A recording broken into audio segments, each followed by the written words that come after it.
Grab Life by the Goals is the podcast for passionate badasses to get inspired, activate their potential, and crush their goals.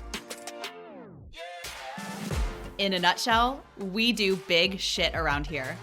Whether you're looking to disrupt your career, start or grow a business, or simply have a more kick-ass life, you're in the right place. Come to be inspired, find your swagger, dream bigger, and take actual steps to level up your life. All with a side of real talk and raunchy humor. I'm your host, Lauren Widrick. I'm a life and business coach, and I'm right here on the roller coaster with you. Are you ready? Let's do this.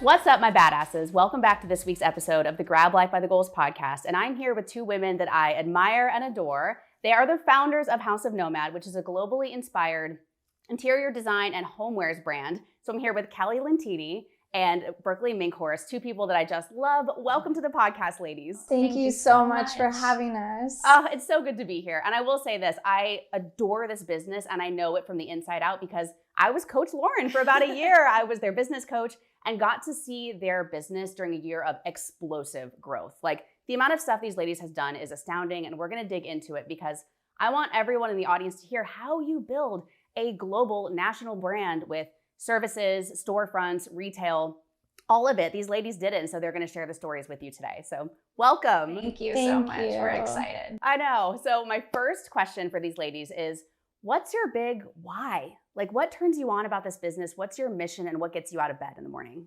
I think so. I was talking to some friends about this week, and I think that I don't think anyone can start a business without going through a pretty major self-discovery time period. Mm-hmm. And so I, at the time, had gone through several jobs within the field I went to school for, which was marketing, and I felt like I kind of met my match on all of those, but I kept finding myself getting bored. Mm-hmm. And I knew deep down that I wanted to start something that I was incredibly passionate about and would not get bored of.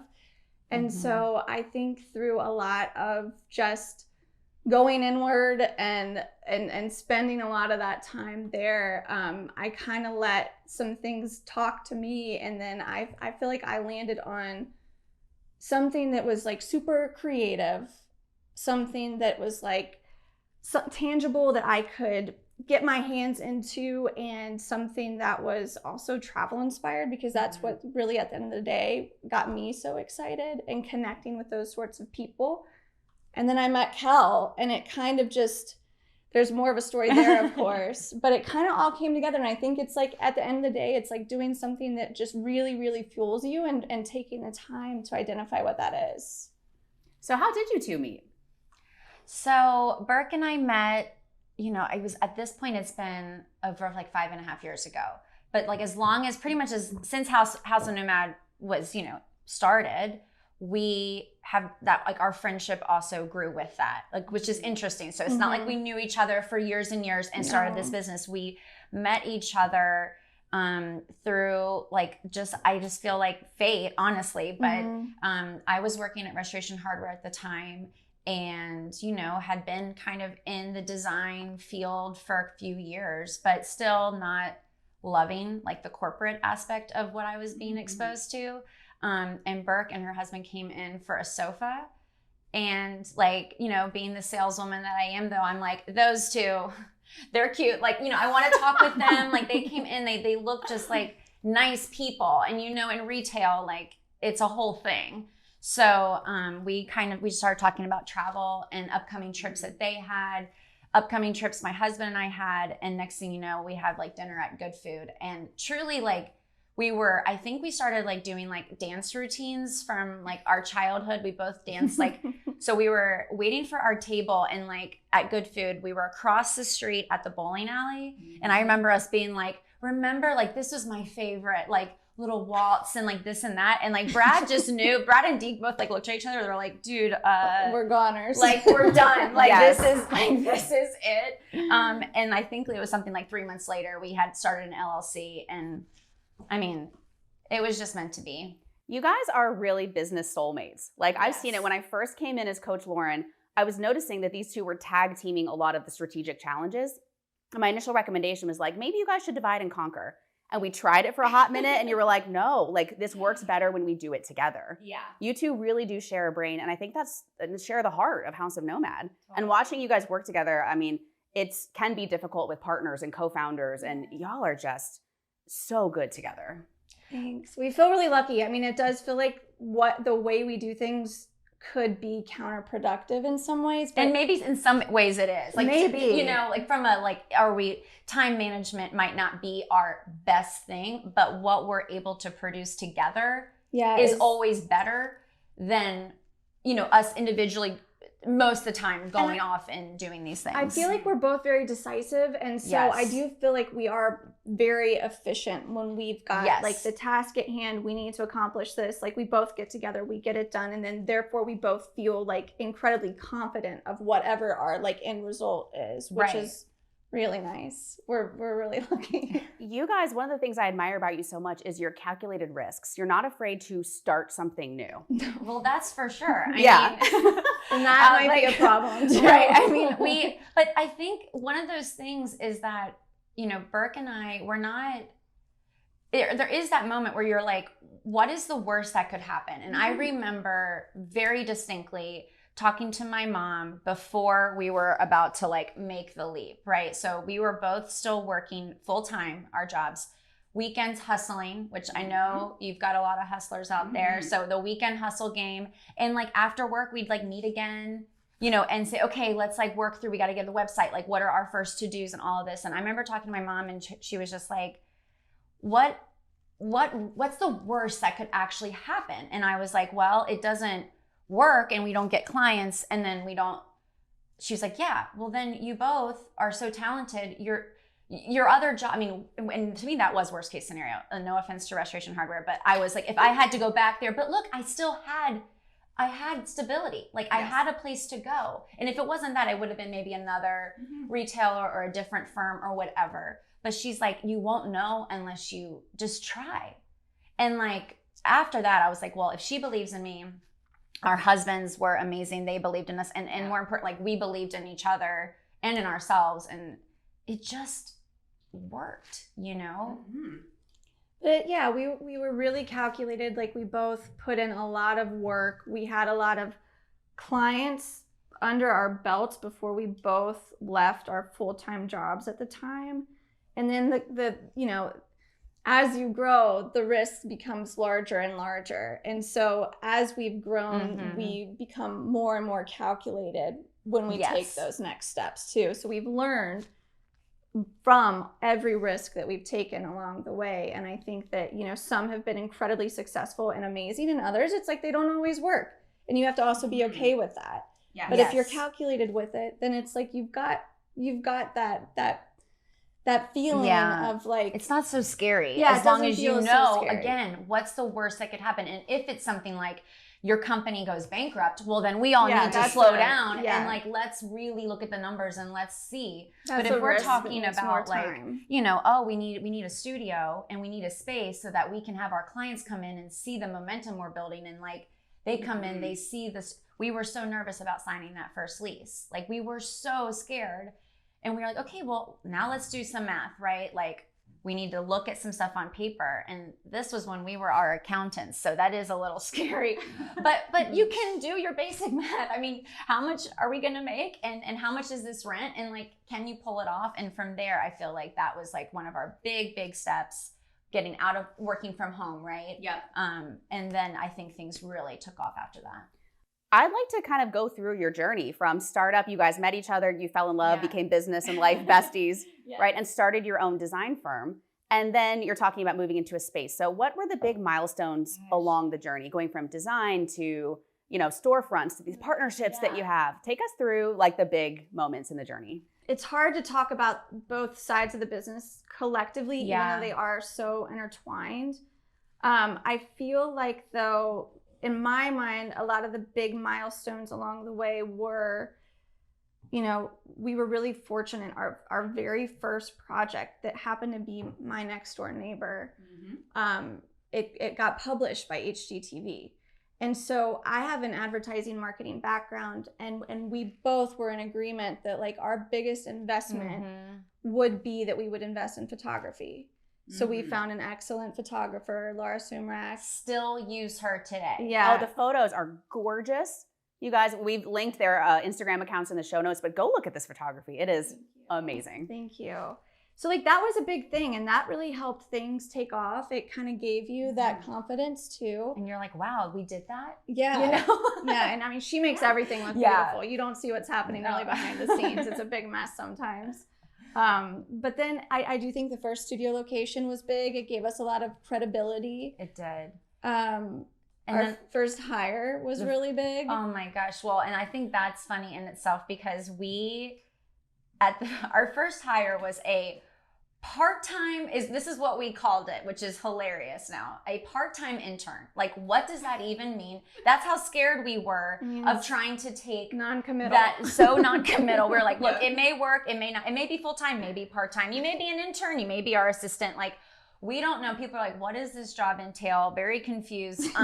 But you know, we found the right people somehow from the get-go, and one was Bethany was one of our first hires, and she was actually someone that interviewed us for a Charlotte Observer article. So that was like the first article that came out. And again, we were talking about this earlier, but the people that you meet along the way, we didn't know Bethany was interested in interior design or that she would want to help us with communications and marketing, and she kind of joined in and like was able to keep that momentum going from the marketing side while we were able to build up the design side, right? So it was like keeping that going. Yeah, I think like a big milestone for any business is like your first hire, because in my mind, there's only so much you can take on. And I think like a word of advice I always like to give is like you've got to see your strengths and weaknesses, and you've got to hire for those weaknesses. And if you build a team that you know feel equally passionate about, and they feel equally passionate about the business and where you're heading, it's like you really can go no wrong. Like it's just we've got from all of that, we've got great, like the best family of a team that we've ever had. And yeah, it starts with the first hire, which is like, and I think really she was also, intense. but she was also marketing, but then we were like, also you're going to be our project manager. Yeah. You're also going to help us with our Etsy store. You're also like, you know, and then we started hiring, you know, we had Jim, you know, so again, and it was like those things, like we realized on install day, like, wait a second, like we were the installers. We would fill our cars with boxes. I mean, this is scary. Like people should be very afraid. Berkeley, I remember I was following Burke going down.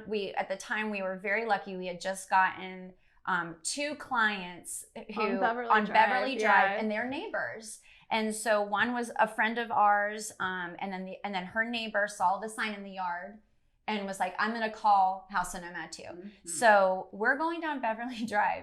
And Burke's car, she couldn't even close her trunk. And like this is like you know, just so our clients know now, like we have an install team and like there's receivers and people who inspect your stuff. Another but like big milestone. she's going 5 miles per hour with the trunk open, and I'm like looking like a hawk, just making sure like nothing flies out, because like this is this person's inventory, or you know, this is their furniture. And I was like, we've got to get this like installed. And this, I mean, we were like sweating.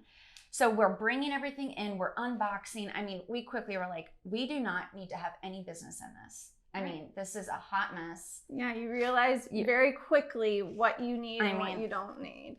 So that's like the biggest thing. And so that's, yet another milestone in itself. To have the install team and coming up with these processes. Yeah, I think another big milestone for us was obviously when we opened our first shop, which was technically in our design studio.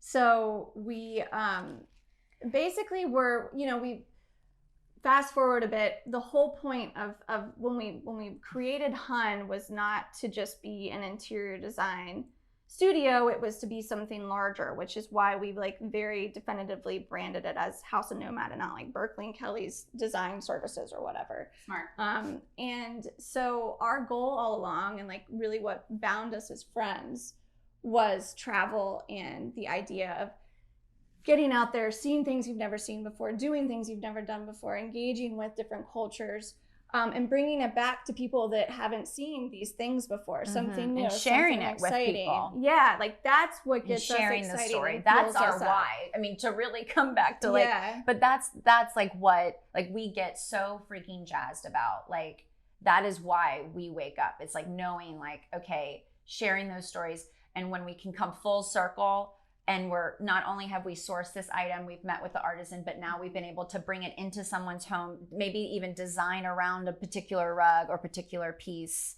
And it's so cool. One of probably the biggest milestones we had was our first sourcing trip. We obviously dreamt of being able to do that with the company's whole goal being associated around travel. And I'll never forget it. We were at a trade show in Atlanta. It was freezing out. We were like, we got to get some sun. We were like, let's do Mexico. It's cheap. It's easy. We're comfortable with it. The husband, like no one's worried. You know what I mean? Yeah. And like the girls can go down there. I had been there once before, so it was kind of nice to just be like, I know how to get us there. Yeah. You know, so we went to Sayulita, which is an adorable, adorable place. We love it. We've been there several times since. And filled up all of our suitcases with things like all the bright colors, all the pom-poms, like all the fun. Yeah. And then friends of mine at Beads Inc. hosted a pop-up for it. And so we knew we were onto something when we were unpacking our suitcases for the pop-up to set up, and people were already there pulling things out of the suitcase. Taking things and buying it. They're like, how much is this? And some of it, you know, we were at that point, Burke and I had run our own inventory system. So we had these little non-official. We had like these little craft tags. And I was like, I think we might have stamped something on one side. Handwritten. We're numbered like, $25. Spreadsheet. I mean, it was a big mess. So funny. But people, these ladies were, how much for this? How much for this? Then I remember one was like another designer. And she was like, I'm working on some kids' rooms. Like, this will be so cute for these kids' rooms. And we were like, yeah. And she's like, all right, I'll take all of these. And I remember being like, oh my God. It was unbelievable. And like that was so, you know, one thing that we've gotten very comfortable with is that like our aesthetic it's very different. It's not for everyone, and that's okay. And so when we go on these sourcing trips, we really purchase things that speak to us. And luckily, most of those things speak to our demographic and our clientele.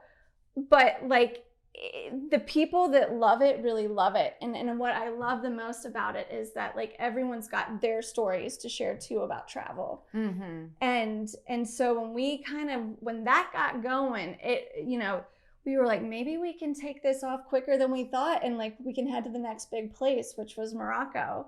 And so I think I want to say that was in the spring, mm-hmm. and then the following fall that October year was Marrakesh, and then we just like we could not stop. Like that was it.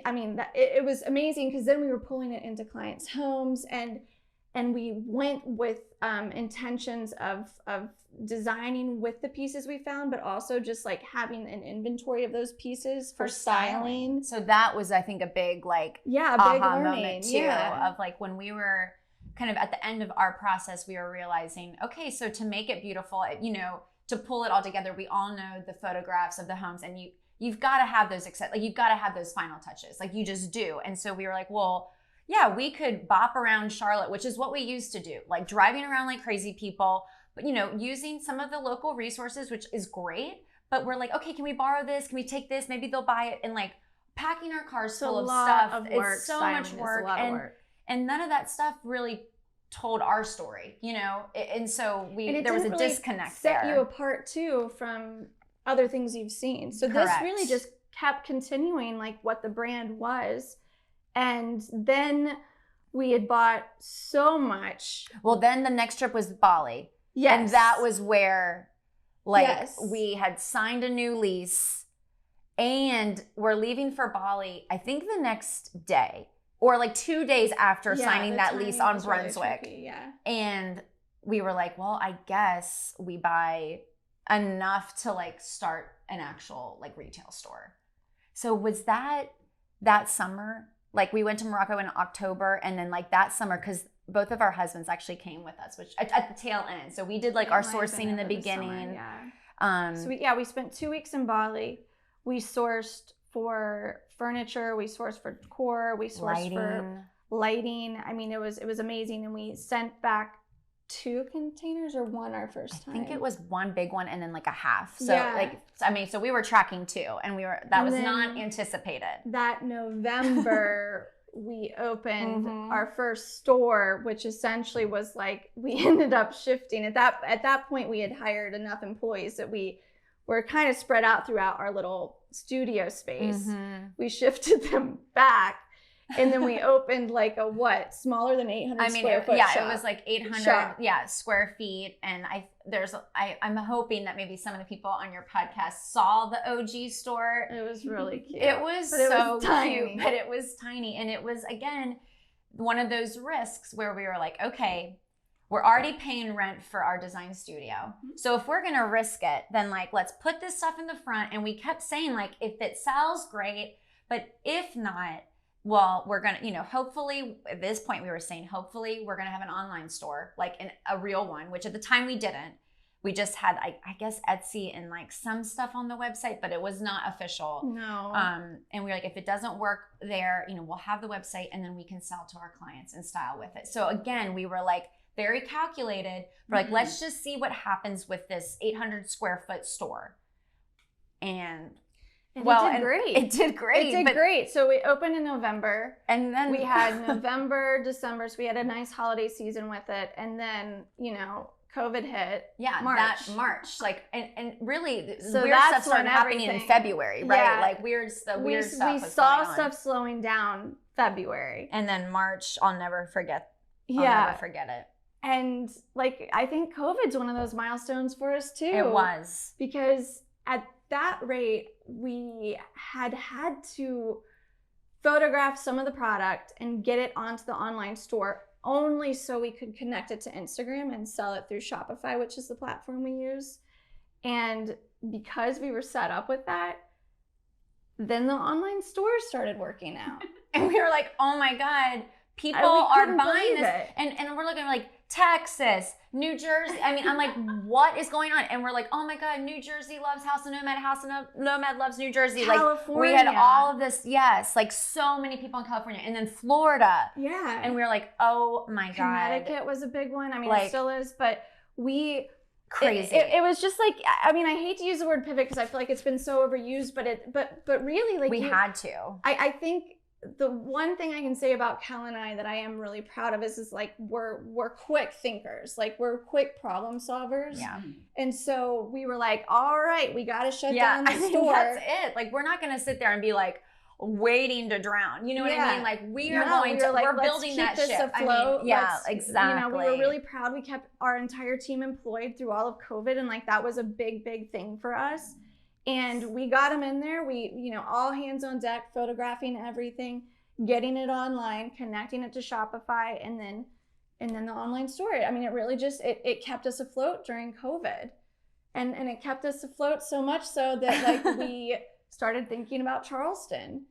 And, we're just quick. And so prior to COVID, we took a trip with our husbands to Charleston, which is a special place for both of us. And we were looking at locations, that's right. Like, that was like the spring. Almost like crazy people. It was February. It was February. And then I remember one of the guys being like, this COVID thing is taking off. Like, are you so sure about this? And I was like, I'm so sure. We're like, it's not gonna happen. It's all good.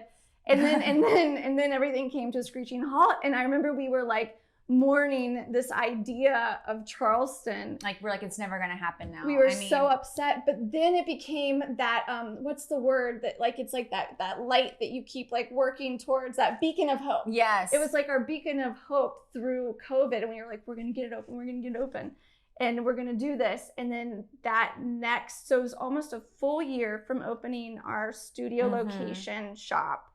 We had a place in Charleston in October of 2020. Yep.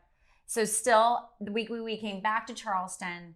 Things were they were slightly opening up. I mean, we all went through all of that, and, it was still, everyone's masked and we're taking all the precautions. But some retail was opening up on King Street, and we were like, let's go see if that still space is pretty still gloomy. available. Still really, that was by far you might agree. I think you will. That was like the biggest risk we've ever taken. Yeah, I think after that risk, that's when we got even more calculated with them. Yes. Because for us, it was just like such a, like, we were so set on doing it, like, come hell or high water. And I don't know what, and like, I look back at that now, and I don't think we even fully appreciated what we were signing up for.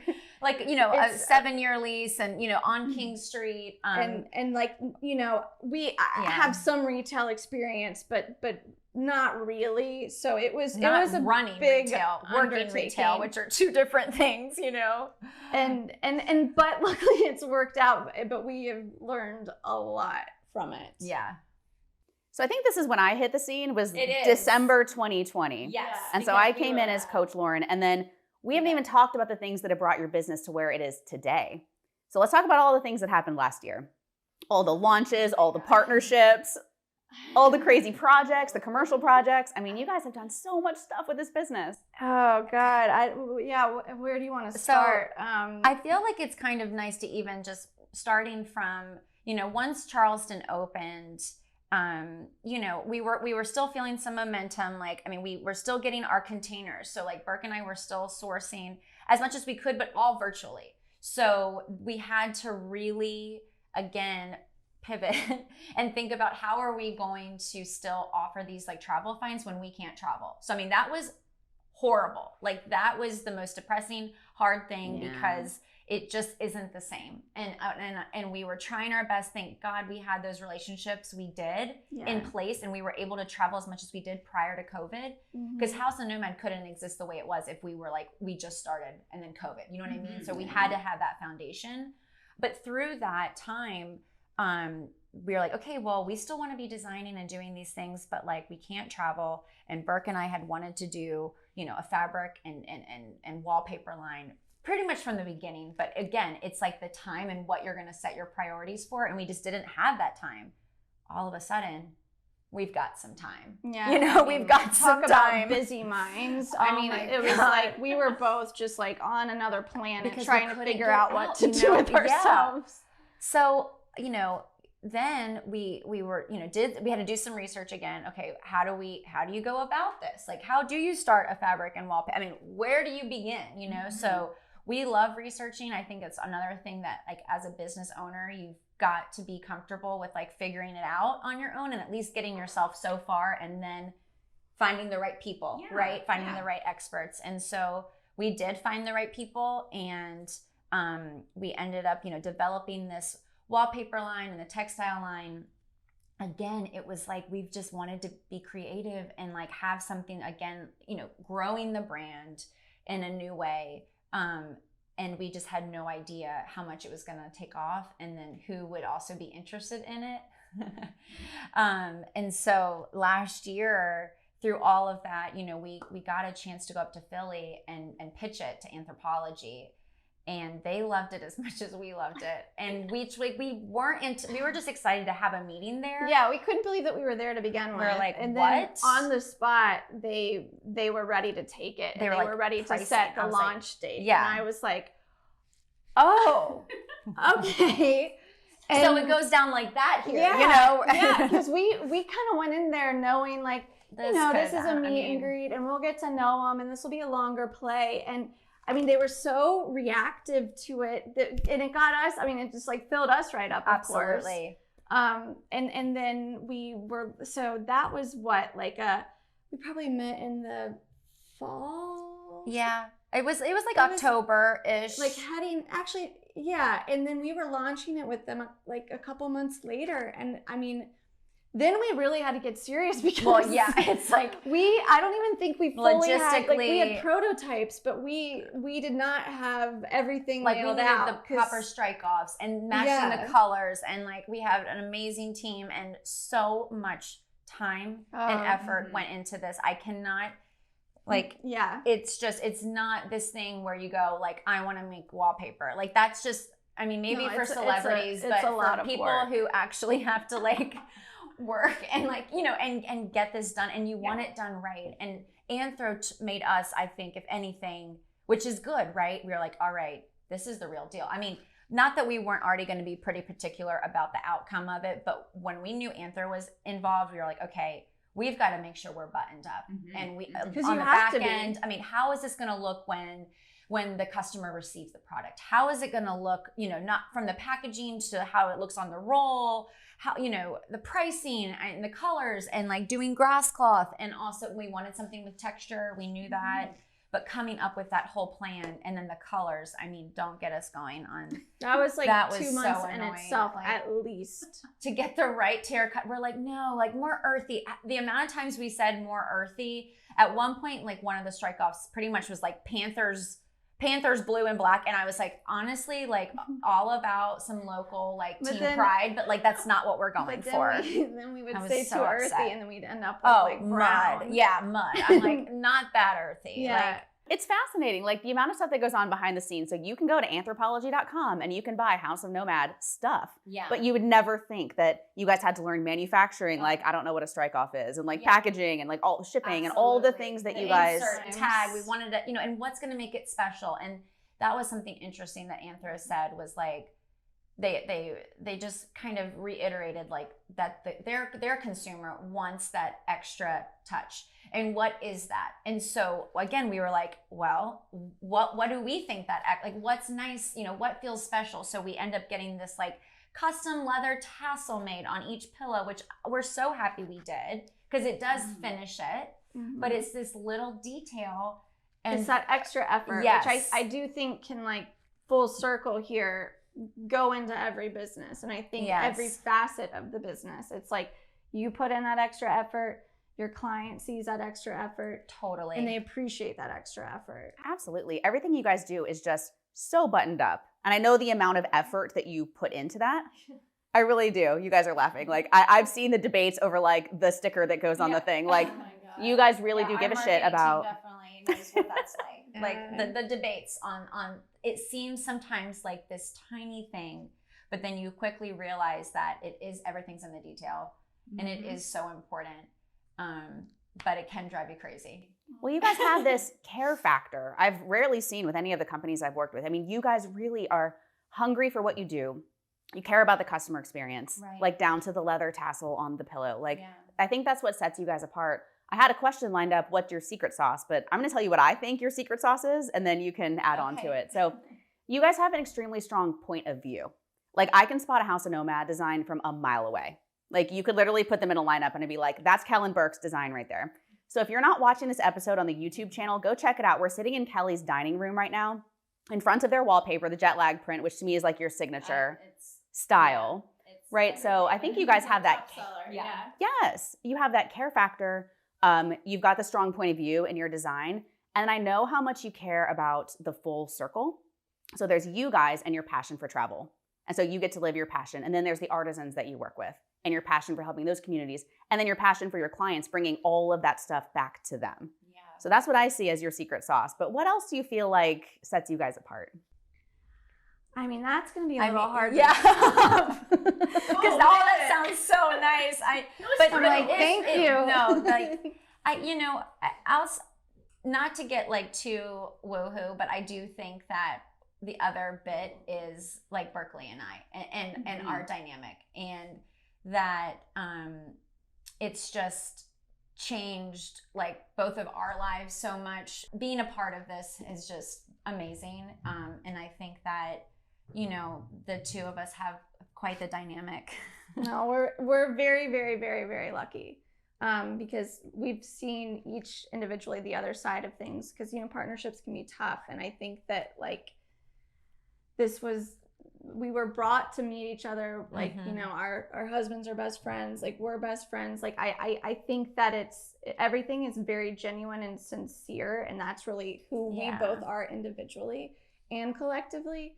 And I think that also is like the special sauce, is like, you're not forcing anything. Like at the end of the day, you're kind of coming back to your gut, which, you know, everyone always talks about, but like we really do. I mean, like it could be the smallest or the biggest thing, and it's like connecting back to your gut, talking through it, and like having that trust level. I mean, right, not only trusting that other person, but then being able, trusting yourself. And like, I know that Burke has my back, like no matter what, on anything, and if there's something like, it could be something really small and there's something going on with a client and to have that backup, and someone that we want the same thing. And that's like, I think what happens a lot of times with partnerships is like, you think you both want the same thing, but there could be underlying things going on. Actually, I didn't expect to grow this, or I didn't want to get this busy, or whatever. I mean, and imagine if one of us was like, oh, wallpaper and that sounds like too much. Wallpaper. Yeah, I mean, well, forget it. But it's like, that sounds like too much work. Like we push each other to to step up even more. And so that, again, kind of back to that secret sauce. Like, I know at first I was like, it's us, and it is us, but it's like, it's our dynamic, and it's how we push each other or like care for each other along the way. Yeah, I mean, it's you both have high days, you both have low days. Like, oh my God. So there's days where some are higher and some are lower for each other, and it's like we're always there for that support when the other person needs it. And hopefully it's not at the same time. We always say, like, hopefully you're not both low at the same time, which there's only been rare. One time I think that it was like. Before we opened Charleston, I think we both like practically had a mental breakdown because we just had taken on too much. Too much. Anything that went wrong could have gone wrong. I mean, it's just like the way it goes, it's the like container the stars just completely misaligned. It was because it's the financial stress of that time, but we were still dealing with so much COVID, everything. It was just so intense at that time, and we're living in Charleston together, back and forth occasionally to Charlotte to be with our husbands, and then like they would come up, but it's just it was a lot. It was a big undertaking, and I think like just circling back to what we said before, that was the first and probably last. Well, I wouldn't say it's our first big risk, but it was definitely our biggest risk by far. And I think that we learned so much from that to apply to everything else, and became even more calculated. Yes. No, totally.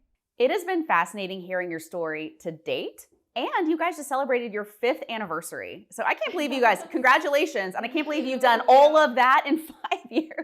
I mean, it was an amazing race. Truly. Yeah. So now I'm dying to know, what's next for you? What's on the horizon? Gosh. Wow. I mean, we've got a lot of, as we keep talking about, it's kind of hard to slow us down. So now that kind of COVID has opened up a bit and like we're able to travel a bit more, we do have some sourcing trips we're really excited about. We're getting back to Morocco the first time since COVID It's been hit. over 2 years since we've seen they've been our really friends strict over there, and we can't wait to see everyone and buy all the rugs, because that's like where we really get excited. And then we also have a trip to Guadalajara. That's a new place for us. So we're trying to, go someplace familiar. That's kind of always just the way we like to travel, is go someplace familiar, keep those relationships, and, see all the people we love, and then go to someplace new. And so for this year, our new places were Panama. Well, we got 3 this year, so we did good. Yeah, we did Panama, Peru, and Guadalajara as our new places. And that being said, part of our launch with Anthro, when we were talking with them, it kind of turned into something a little bigger than we anticipated. I'm shocked based on the rest of the story. Well, and so we were just kind of telling them our story, and they were mentioning, well, we'd love to somehow partner in the future, like on something different. And we weren't really sure what that would be. But then we kind of came up with like the Capsule Collections. And so we will be partnering here with Anthro to do some, select unique pieces from some of the places that we've been. The first one is Panama, and some of the proceeds are going to a nonprofit.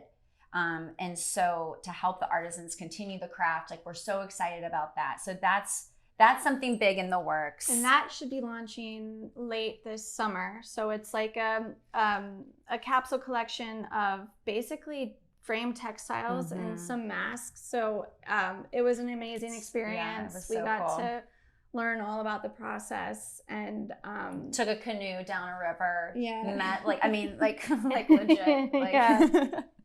Yeah, it was amazing. And so we've got some next ones planned with them that we're really excited about. So more to come with that. Yeah. And then one of our biggest things is that we will be opening our dear God forever home. We've been looking for our final stay in Charlotte now for over 2.5 years, probably. It's been so hard. East Boulevard is our current shop location, which was always meant to be temporary because eventually they're developing that area.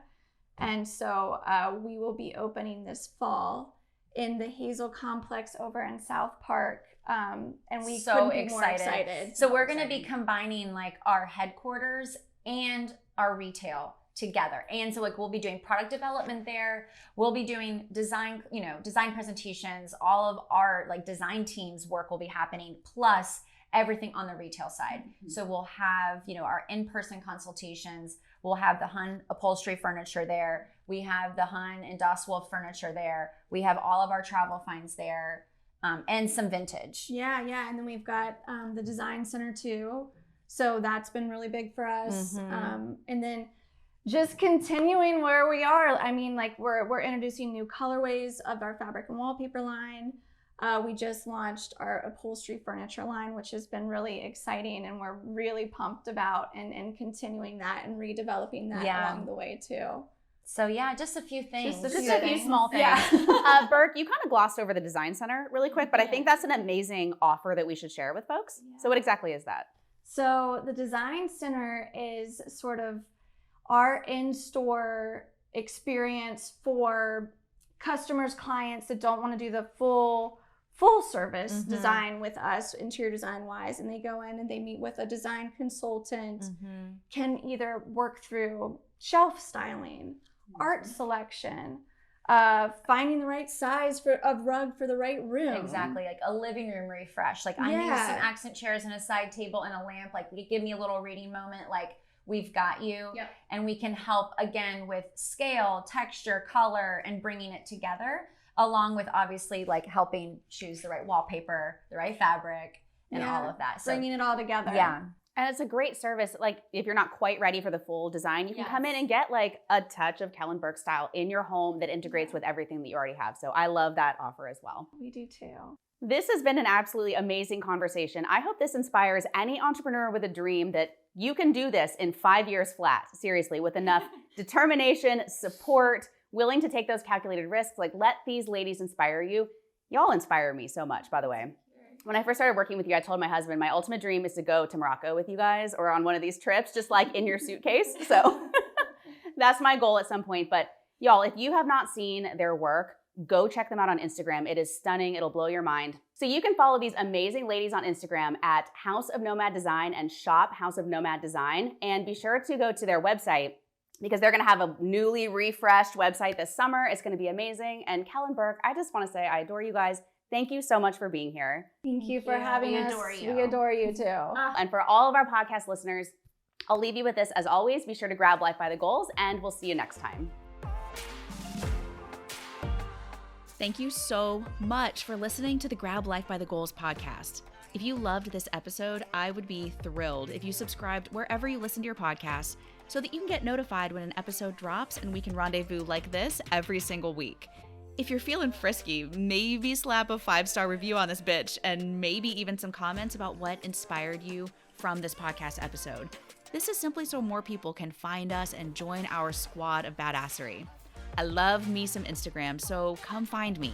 My handle is @Lauren Widrick, and if you screenshot and share this episode with your peeps, I'll come shower you with all the virtual hugs and kisses. Until next time, grab life by the goals, my friend.